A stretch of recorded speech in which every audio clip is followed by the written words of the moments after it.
Today we're going to do a quick unboxing video on this Pittsburgh 1,500 pounds capacity vehicle dollies. Alright, I actually have one already built and I actually used one already. Great stuff, fantastic. The cap did come off of this one already, but I did use this because a vehicle that I was working on did not have one wheel.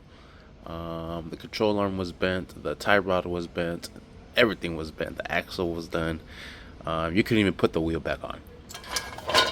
So I had to get it to the shop. I had to limp it on 3 wheels and the dolly, and it worked fantastic. So I didn't need to build the other one, but here we are. I'm gonna make a quick video.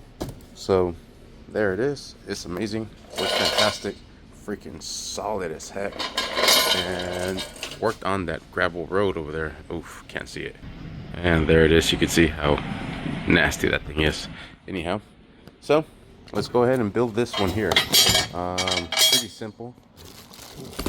Comes with everything you need except the tools.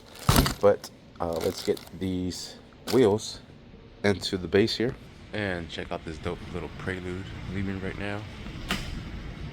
I want to angle it. Oof, I heard that. Oof. Yeah. Anyhow, so I took off the hardware that comes with it. All you simply do is remove everything and then put everything back in. Washer, flat side, rounded side.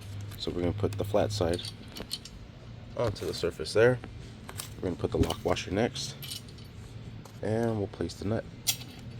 And we'll do that for the rest of the 3 corners. Alright, 3 and 4 is a little bit more difficult, just for the simple fact that it loses its balance. So you need to hold it and place everything and put everything into place. And there we have it. Next, what we're going to do is secure everything down. Grab our impact real quick. Alright, size 19 mil socket, and we'll secure that sucker down.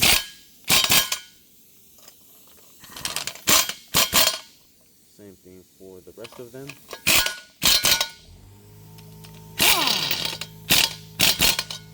Sweet, and there we have it, and one more for good luck. Oh, come on, bro, get in there.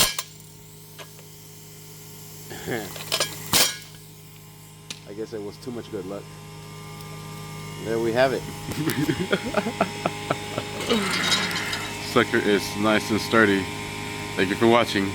Please like and subscribe.